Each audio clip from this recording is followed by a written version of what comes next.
Era uma vez um garoto que morava na cidade de Bridgeport, lá nos Estados Unidos. Ele era obcecado por guitarras. E enquanto outros garotos da idade dele estavam pensando em esportes ou em faculdade, ele passava horas tentando extrair sentimentos de 6 cordas de aço. Em 2001, o sonho americano bateu a porta. Com o lançamento de Room for Squares, ele não apenas entrou na indústria, ele a dominou. Sucesso imediato, foram hits de rádios onipresente, um Grammy na estante, fama, dinheiro e o rosto estampado em todas as revistas. Ele era o garoto propaganda perfeito de que, se você trabalhar duro e tiver talento, você chega lá. Mas as fábulas são cruéis porque elas terminam no auge. Na vida real, o felizes para sempre é onde o silêncio começa a incomodar. E em algum lugar entre os aplausos e os holofotes, algo dentro dele começou a doer, com os seus gritos em formas de riffs de guitarra. O nome desse jovem era John Mayer, e ele chegou à conclusão, a mesma conclusão, que todos nós vamos chegar cedo ou tarde. Alguma coisa está faltando.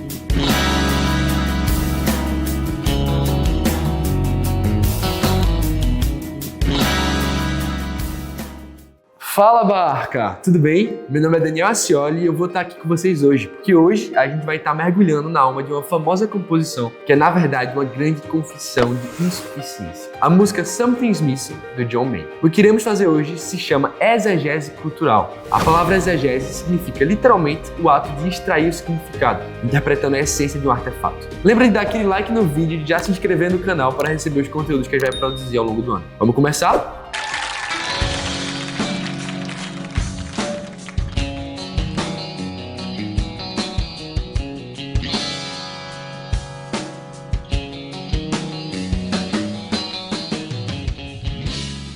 A música já começa com um riff, que é uma metáfora sonora. As notas começam a subir numa escala esperançosa e subitamente despecam. É o som da música repetitiva que termina em frustração. Uma espécie de "eu quase cheguei lá".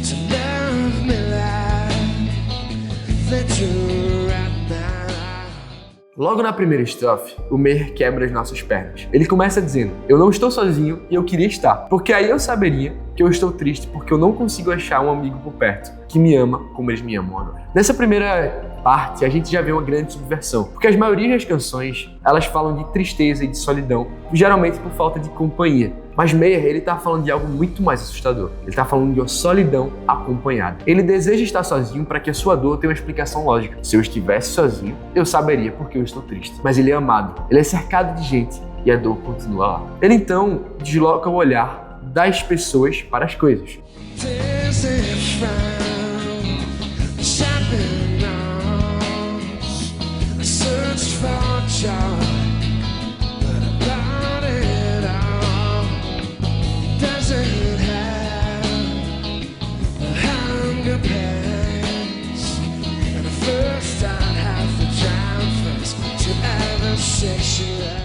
Eu estou tonto por causa do shopping center. Eu busquei pela alegria, mas eu já comprei toda ela. Isso não ajuda com minhas dores de fome e uma sede que eu tenho, que eu preciso me afogar para depois saciar. Ele admite que ele tentou comprar a alegria e qualquer coisa que lhes desejassem os olhos. Mas o resultado?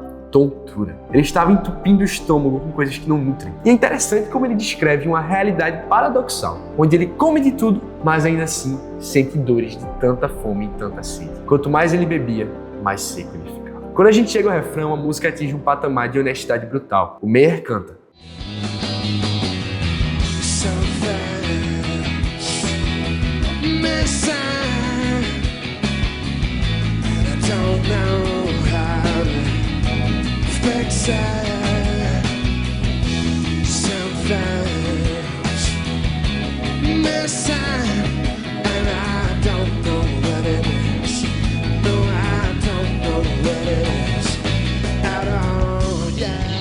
"Alguma coisa está faltando e eu não sei como consertar. Alguma coisa está faltando e eu não sei o que é. E eu não faço ideia do que é". Aqui nesse refrão, ele toca em 2 pontos que meio que definem a nossa geração: a falta de nome para dor e a incapacidade de resolvê-la. Pior que sofrer é somente sofrer por algo que você não consegue nomear. No mundo antigo, as pessoas sofriam por pestilências, por guerras e fome. Não que isso não aconteça hoje, mas é como se todos nós hoje sofrêssemos de um mal-estar na civilização. É uma peça faltando no quebra-cabeça, mas nós nem sabemos qual é o desenho da peça. Mas enquanto a gente luta com esse vazio sem forma, a gente também vive na era do do it yourself, dos tutoriais de YouTube e dos coaches de autoajuda que prometem 5 passos para a felicidade. Meia, mesmo com tudo isso na palma da sua mão, admite: isso aqui eu não conserto. Ele tem as ferramentas, ele tem o dinheiro, ele tem o intelecto, mas a máquina da alma continua quebrada.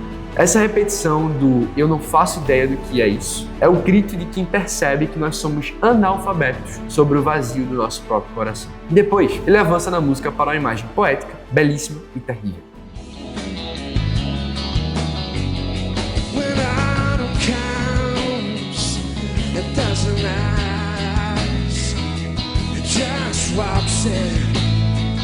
Where it left you last, you never know when it starts. To this fire inside the glass around your summer heart. Ele diz: quando o outono chega, ele não pede permissão. Ele só entra e deixa você como você está. Você nunca vai perceber quando ele começa, até que já exista neblina dentro do vidro do seu coração de verão. O outono é a estação onde as folhas caem e a natureza fica nua. Para Meia, o outono representa aqueles momentos da vida em que as distrações perdem a cor. Quando o barulho da festa acaba, quando as garotas saem do quarto, ou quando você consegue ver o fundo da garrafa. É aí que o outono da alma entra sem pedir licença. E é aí que ele revela que havia nevoeiro dentro do vidro do seu coração de verão. Quando você percebe, já é tarde demais. É nesse estado de nudez emocional que ele começa a questionar a própria sanidade. Sure that the state of mind is not of my own design. Wish there was an over-the-counter test for all of my loneliness, for all of my loneliness in life.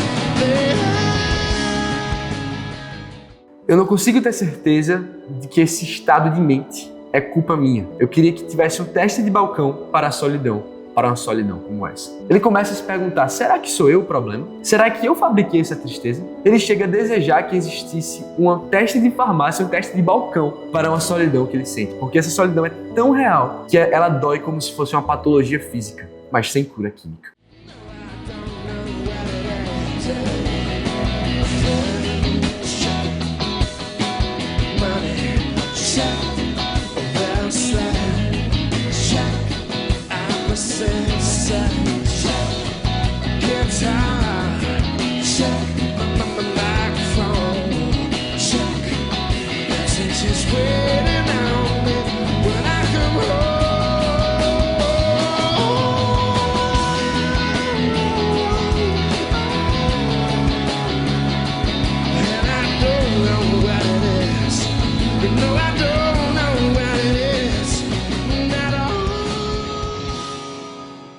No final da música, nós temos o checklist mais honesto da história. Amigos, check. Dinheiro, check. Sono em dia, check. Sexo, check. Guitarra e microfone, check. Mensagens me esperando quando eu chegar em casa, check.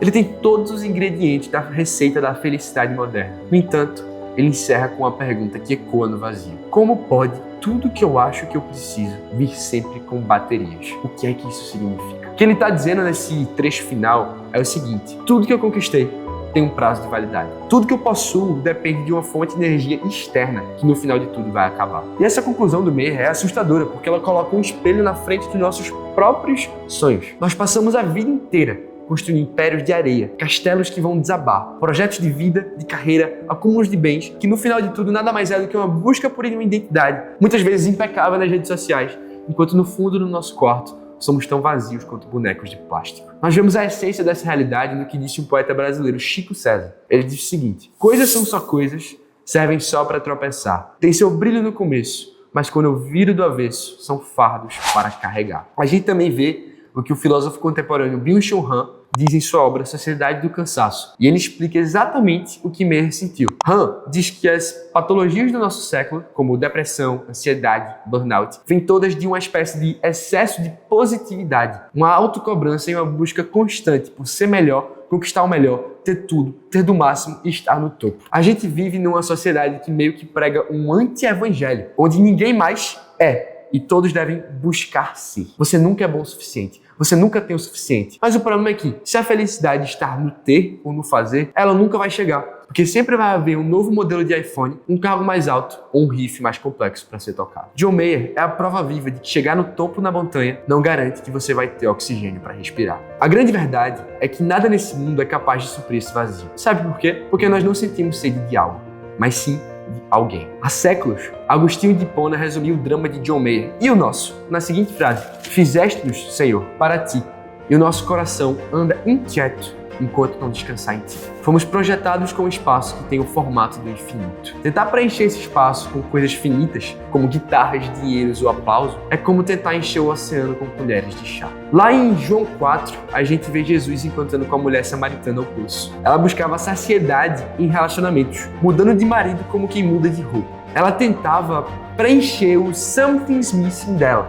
Jesus olha para ela e subverte tudo. Ele não oferece uma religião com um pacote de normas, de regras, onde se adora ou em Jerusalém ou em Samaria. Ele oferece a si mesmo. Ele oferece o Messias. A religião e a sociedade moderna são muito parecidas, porque ambas dizem: entregue e você vai ter. Mas Jesus diz: eu entreguei para que você possa ser. Jesus viveu a vida perfeita que nós falhamos em viver e morreu a morte que nós merecíamos morrer, para que esse nosso checklist de insuficiências fosse rasgado nos pregos naquela cruz. Convite de Jesus para você hoje que sente que tem alguma coisa faltando, mesmo quando tudo parece estar no lugar, mesmo quando tudo está bem, não é te entregar um conjunto de regras, não é te entregar um conjunto de estatutos, é te convidar para um descanso. O presente que ele oferece para você hoje, e ofereceu a samaritana há muito tempo atrás, é a água viva. É a única coisa que não precisa de baterias, que não precisa de uma fonte de energia externa. A única coisa que não vira fardo quando você vira do avesso. John Mayer terminou a sua música com uma interrogação, mas a sua história não precisa terminar assim. O vazio que você sente nada mais é do que um chamado de volta para casa, onde você vai finalmente achar descanso.